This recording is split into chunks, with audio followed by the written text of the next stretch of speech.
Là, ça Et là, enregistre. c'est bon, ça enregistre.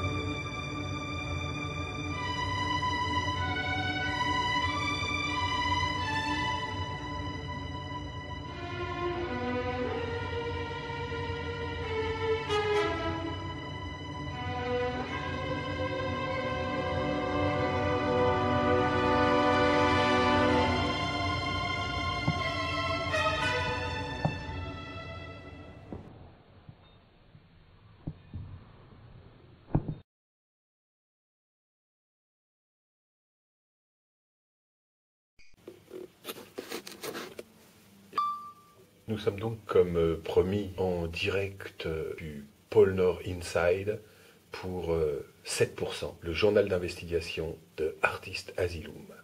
Nous sommes en relation avec le responsable de la publicité du pôle, des relations publiques et également chef d'atelier. Bonjour. Bonjour. Première question, on nous a dit que votre travail était passionnant et que vous seriez au service patron, du grand patron depuis maintenant plus de 300 ans. Alors, c'est ça, c'est à peu près 300 ans. On peut compter 305. On a installé une relation voilà, avec Big D qui marche plutôt bien. On travaille ensemble. Oui, c'est quand même quelque chose de passionnant, ouais. Ouais, faire rêver les enfants, c'est un truc qui nous tient à cœur. D'accord. Alors, 305 ans, excusez-nous, vous paraissez plutôt carrément très jeune. C'est quoi le secret? Bah, après, c'est vrai en tant qu'elfe, on vit plus longtemps. Après, bon, c'est vrai que voilà, manger des sucreries toute la journée, contrairement à ce qu'on dit, ça conserve en fait. D'accord. Alors, 305, jeune, vieux, comment? Oh, plutôt jeune, ouais, plutôt jeune. Je dirais qu'on arrive à la retraite vers les 1600, 1700 ans en fait.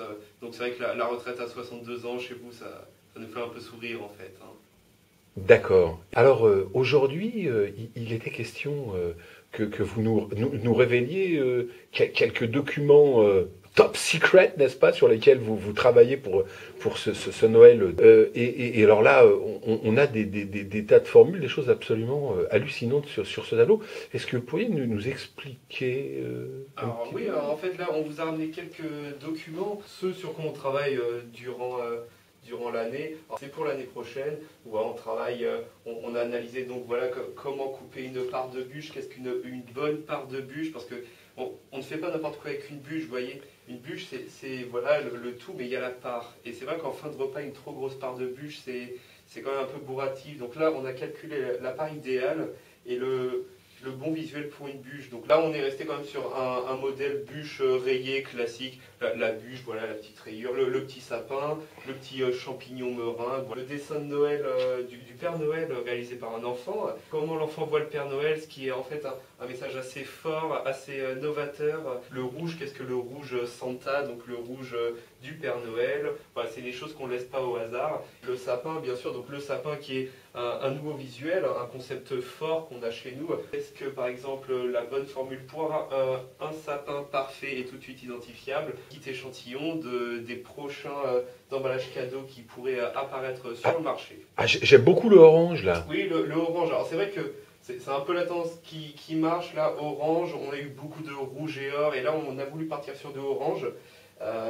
On est encore indécis, c'est vrai que là on a trois oranges qui sont quand même assez distincts. On peut pas se tromper. On peut pas se tromper. Là, il y a beaucoup d'enjeux. C'est un gros marché de papier cadeau. Donc là, c'est vrai qu'on est encore en train de débattre sur les couleurs du prochain paquet cadeau en fait. Et alors le dernier projet sur lequel vous travaillez? Un petit scoop. On travaille sur le prochain bonhomme pain d'épices en fait. Eh bien, écoutez, je vous remercie de ces premiers secrets révélés. Merci à vous. Voilà, nos téléspectateurs nous remercierons de ce petit avant-goût de notre reportage sur les coulisses du pôle.